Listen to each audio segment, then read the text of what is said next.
అందరికీ ప్రభువైన యేసుక్రీస్తు నామములో శుభములు తెలియజేస్తున్నానండి. ఈ యొక్క సాయంకాల సమయమందు మిమ్మల్ని ఈ విధంగా కలుసుకోవడం అనేది నాకు చాలా సంతోషకరంగా ఉంది. నిజానికి ఈ యూట్యూబ్ వీడియోస్ చేయాలి, దేవుని గురించి అందరికీ ఈ యొక్క వాక్యాన్ని ప్రకటించాలనే ఉద్దేశంతో మీ ముందుకు రావడం జరిగింది. ఈరోజు నేటి సమాజంలో చాలా మంది బైబిల్ పరిశుద్ధ గ్రంథాన్ని అపార్థం చేసుకుంటున్నారు. బైబిల్లోని ఏమండి బూతులు ఉన్నాయి, ఇది నేటి సమాజాన్ని పాడు చేస్తుంది, ఎలాంటి వాటి వల్ల వ్యక్తులు పాడైపోతున్నారు అని కొంతమంది కావాలని పనిగట్టుకొని బైబిల్ మీద విష ప్రచారం చేయడం జరుగుతుంది. నిజానికి బైబిల్ పరిశుద్ధ గ్రంథాన్ని నేను అనేక మార్లు చదివానండి. బైబిల్ గ్రంథంలో బూతులు కనుగొనడం అనేది చాలా కష్టంతో కూడిన పని. ఎందుకంటే దానికి ఉన్న పేరే పరిశుద్ధ గ్రంథం. బైబిల్లో బూతులు కనుగొనడం ఎవరి వల్ల కాదు. అయితే మరి బైబిల్లో కొన్ని విషయాలు ఉన్నాయి కదా అని చెప్పేసి చాలా మంది అపోహపడవచ్చు, ఎలా ఉన్నాయి కదా అని చెప్పేసి. దయచేసి బైబిల్ని చదవండి. బైబిల్ని చదివినప్పుడు బైబిల్లో ఏ ఉద్దేశం మీద ఈ విషయం రాయబడింది అనే దాన్ని మీరు గ్రహించగలుగుతారు. ఆ పరిశుద్ధాత్మ దేవుడు మీకు సహాయం చేయాలని నేను కూడా హృదయపూర్వకంగా కోరుకుంటున్నాను. అయితే ఇప్పుడు ఈరోజు కొన్ని విషయాలను మీతో పంచుకోవడం జరుగుతుంది. దయచేసి శ్రద్ధగా ఆలకిందామండి. బైబిల్లో బూతులు ఉన్నాయి అని చెప్పి అనేవాళ్ళు ఎవరైనా ఉన్నట్లయితే ఫస్ట్ ఆఫ్ ఆల్ దేవుని గురించి మీకు అర్థం కాలేదన్న విషయం చాలా స్పష్టంగా అర్థమవుతుంది.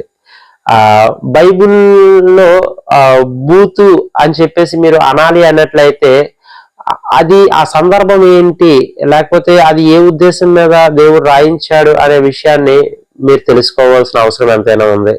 ఉదాహరణకి చాలా మంది బైబిల్లో బూతులు ఉన్నాయి అనే వాళ్ళు లోతు యొక్క విషయాన్ని తీసుకుంటూ ఉంటుంటారండి ఎక్కువ. తర్వాత యోధా తామారు విషయాన్ని తీసుకుంటుంటారు. తర్వాత దేవుడు అంటే యెహోవా దేవుడుగా పిలువబడుతున్న దేవుడు పాత నిబంధన గ్రంథంలోని ఒక ప్రవక్తని ఒక వేశ్యులుండే ప్రాంతానికి వెళ్ళి ఒక వేశ్యని చూసి పెళ్లి చేసుకో అని ఒక సందర్భంలో చెబుతారు. ఆమె పేరు గోమర్ అని పిలువబడుతుంటది బైబిల్లోని. ఆ ఒక విషయాన్ని తీసుకొని కొంతమంది మాట్లాడతారు. అదేవిధంగా యోధా ప్రజల్ని తర్వాత ఇజ్రాయేల్ ప్రజలు రెండు గుంపులుగా ఉన్నప్పుడు, లేకపోతే రెండు జాతులు ప్రజలుగా ఉన్నప్పుడు వాళ్ళని ఇద్దరు స్త్రీలతో దేవుడు పోల్చి మాట్లాడుతుంటారు. ఇలాంటి విషయాలను తీసుకొని చాలా మంది బూతులు ఉన్నాయి అని చెప్పేసి అంటూ ఉంటుంటారు. దయచేసి ఇప్పుడు మొట్టమొదటిగా మనం లోతు విషయాన్ని పరిశీలన చేద్దాం. అయితే లోతుకి ద్రాక్షరసం తాగించి ఈ చుట్టుపక్కల ఎక్కడ కూడా మనుషులు అనేవారు లేరు, మానవ మాత్రులు లేరు. మొత్తం భూమి అంతా కాలిపోయి నాశనం అయిపోయింది కనుక ఇక మనం సంతానోత్పత్తిని జరిగించాలి అంటే మనకున్న ఒకే ఒక ఆధారం మన తండ్రి కనుక ఆయనకి ద్రాక్షరసం పట్టి నేను వెళ్ళి తండ్రి ద్వారా గర్భవతిని అవుతాను అని పెద్ద కూతురు మరుసటి రోజు చిన్న కూతురు తండ్రి దగ్గరికి అలా వెళ్ళి కలుసుకోవడం జరుగుతుందండి. దీన్ని ఏం చెప్తారంటే దేవుడు దగ్గరుండి ఏదో ఆ వ్యభిచార కార్యక్రమాన్ని చేయించినట్టుగా చెబుతుంటారండి. అది చాలా తప్పు. ఎందుకంటే మీరు దయచేసి పరిశుద్ధ గ్రంథాన్ని కావాలని బురద జల్లేవారుగా ఈ మాటలు అంటున్నారనే విషయం చాలా మందికి ఇట్టే అర్థమవుతుంది.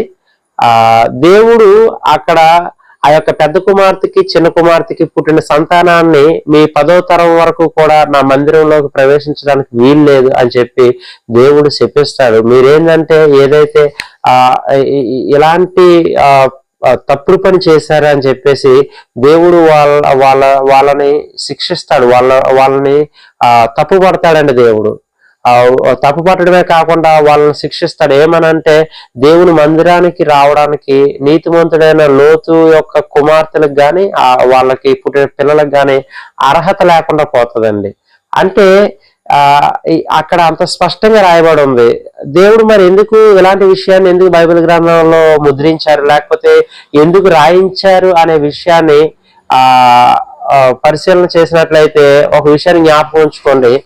ఒక పిల్లడికి తండ్రి ప్రతి విషయాన్ని కూడా తెలియజేస్తూ ఉంటుంటాడు. ఇది సున్నితమైన విషయం, ఈ విషయం తెలియజేస్తే నా కొడుకు అలాంటి తప్పుదారిలో నడుస్తాడేమో అని అనుకోడు. అంటే ఎలా అంటే ఉదాహరణకి ఒక దారి గుండా ఒక తండ్రి కొడుకు కలిసి వెళ్తున్నారు.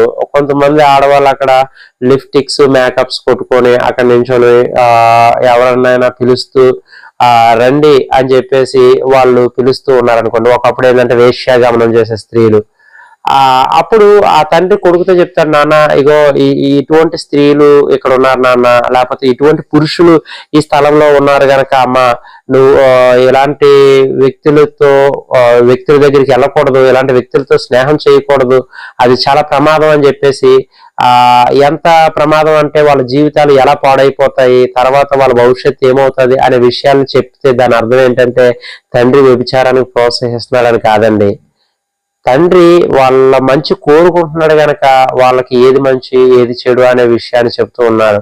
అదే విధంగా బైబిల్ పరిశుద్ధ గ్రంథంలో ఎందుకు ఈ విషయాన్ని దేవుడు రాయించాడన్నట్లయితే ఎలాంటి పని చేస్తే దేవుడు ఆ వ్యక్తిని వాళ్ళకు పుట్టిన సంతానాన్ని అసహించుకుంటాడు దేవుడు. అంతే తప్ప వాళ్ళని బట్టి ఏదో పని చేసావులే లేకపోతే ఏం కాదులే అని అనుకునే దేవుడు కాదు బైబిల్ పరిశుద్ధ గ్రంథంలో ఉన్న దేవుడు. అదే విధంగా బైబిల్ పరిశుద్ధ గ్రంథంలో ఒక యోధా యొక్క జాతిని లేదా ఇజ్రాయెల్ జాతిని ఇద్దరు స్త్రీలతో దేవుడు పోల్చడం జరిగింది. ఎందుకు వాళ్ళని స్త్రీలతో పోల్చి వాళ్ళ గురించి కొన్ని విషయాల్ని చెప్పడం జరిగింది, లేకపోతే ఎందుకు ఆ గోమెర్ అనే ఆ స్త్రీ గురించి చెప్పడం జరిగింది, ఎందుకు ఆ ప్రవక్తని ఆ వేశ్య గృహాల దగ్గరికి వెళ్ళి ఒక వేశ్యని చేసుకోమనడం జరిగింది అని చెప్పేసి బైబిల్ పరిశుద్ధ గ్రంథాన్ని జాగ్రత్తగా పరిశీలన చేసినట్లయితే ఒక వేశ్య యొక్క గృహానికి ఎందుకు వెళ్ళాడు ప్రవక్త అంటే దేవుడు ఆ జాతి పట్ల ఎలాంటి ప్రేమ చూపిస్తున్నాడు అంటే ఒక వేశ్యని చూపించినప్పుడు దేవుడు ఏం చూపించదలుచుకుంటున్నాడంటే ఇదిగో ఈ వేశ్య ఎలాగైతే భర్తతో కాకుండా పరాయి పురుషులతో ఎలా తిరుగుతుందో, ఎలాగైతే ఆమె వివాహం చేసుకున్న పురుషుని కూడా విడిచిపెట్టి మళ్ళా ప్రవక్తని విడిచిపెట్టి ఆ స్త్రీ ఏం చేస్తుందంటే మళ్ళా వేశ్యాగమనం చేయడానికి వెళ్ళిపోతుందండి.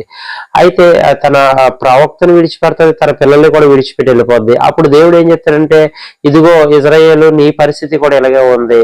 ఎందుకంటే దేవుణ్ణి విడిచిపెట్టి అనేక మార్లు దేవుడు ఆయన దేవుడు మాత్రమే కాదు ఆయన భర్తగా కూడా ఉన్నాడండి. భర్త అనబోతప్పటికి చాలా మందికి ఎలాంటి ఆలోచన వస్తుందంటే భార్య గనక ఎలాంటి శారీరక సంబంధాలు పెట్టుకునేవాడు లేకపోతే ఏవో తప్పుడు అభిప్రాయాలను కలిగి ఉంటుంటారండి చాలా మంది. భర్త అంటే దాని ఉద్దేశం ఏంటంటే భరించేవాడు, బాధ్యతని తీసుకునేవాడు. దేవుడు ఆ యొక్క జనాంగం పట్ల ఏం కలిగి ఉన్నాడంటే బాధ్యత కలిగి ఉన్నాడు. ఆయన వాళ్ళని భరించేవాడై ఉన్నాడు గనక ఆయన ఏం చెప్పదలుచుకుంటున్నాడంటే ఇజ్రాయేలు ఎన్నిసార్లు నేను తిరిగి మిమ్మల్ని తెచ్చుకున్నప్పటికీ, ఎన్నిసార్లు మిమ్మల్ని ప్రేమగా చూసుకుంటున్నప్పటికీ, ఎన్నిసార్లు మిమ్మల్ని మీ పట్ల ఎంతో కేరింగ్ లేదా బాధ్యత తీసుకుంటున్నప్పటికీ మీరు ఏం చేస్తున్నారంటే నన్ను విడిచిపెట్టి మళ్ళా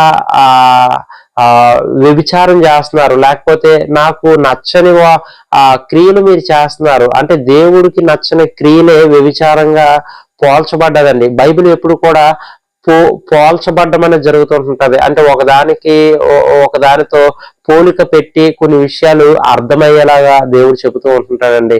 ఈ విషయాన్ని అర్థం చేసుకోకుండా చాలా మంది అంటే బైబిల్లో బూతులు ఉన్నాయండి అనే విషయాన్ని చెబుతూ ఉంటారు. ఉదాహరణకి తామర విషయంలో కూడా ఈ విషయాన్ని చెప్తూ ఉంటుంటారు. దేవుడు ఎప్పుడైనా ఎక్కడైనా సరే ఏ స్త్రీతోటైనా అమ్మ నువ్వు ఈ పని చేయి అని చెప్పారా, లేకపోతే ఆయన ఎప్పుడైనా అలాంటి అవాంఛనీయమైన కార్యాలకి పాల్పడినట్లుగా బైబిల్ గ్రంథంలో ఎక్కడైనా ఉందా? లేదండి. అలాంటివి మీరేం చూపించలేరు. మనుషులు ఏదైనా ఒక తప్పు చేసినట్లయితే దేవుడు ఎందుకు ఈ విషయాన్ని రాయించాడంటే ఆ తప్పు మీరు చేయకండి, ఆ తప్పు మీలో ఉండకూడదు. అంటే ఎప్పుడు కూడా ఒక నిజమైన తండ్రి, బాధ్యత గల తండ్రి మంచి అంటే ఏంటో చెప్తాడు, చెడు అంటే ఏంటో కూడా చెప్తాడండి. మంచి ఏంటి చెడు ఏంటి చెప్పినప్పుడే ఒక ఒక ఇంట్లో ఉన్న పిల్లలు సక్రమైన మార్గంలో నడవగలుగుతారు. అదే మంచి చెప్పి చెడు చెప్పలేదనుకోండి, ఆ చెడు అనేది చాలా మంచిది అనే విధంగా చాలా లోకంలో ఉన్న అనేకులు చెబుతూ ఉంటారు. ఆ పిల్లలు పాడైపోయే అవకాశం ఉంటది. దీన్ని దయచేసి మనసులో పెట్టుకొని బైబిల్ పరిశుద్ధ గ్రంథాన్ని చదువుతూ ఉండండి. అప్పుడు మాత్రమే మీకు అర్థమవుతూ ఉంటది. ఒకవేళ బైబిల్ గ్రంథంలో ఇంకా బూతులు ఉన్నాయి, లేకపోతే ఇగో ఇది తప్పు, ఇగో దేవుడు ఎలాంటి కార్యక్రమం చేయించాడు అని మీకు ఏమైనా అనిపించినట్లయితే దయచేసి కామెంట్ రూపంలో మాకు కామెంట్ చేయండి. దాని గురించి కూడా పూర్తి వివరణ ఇవ్వడం జరుగుతుంది. ఏది ఏమైనప్పటికీ చాలా ఓపికగా శ్రద్ధగా విన్న మీ అందరికీ ప్రభువైన యేసుక్రీస్తు వారి నామములో మరొకసారి శుభములు తెలియజేస్తున్నానండి. అందరికీ వందనాలు. Thank you.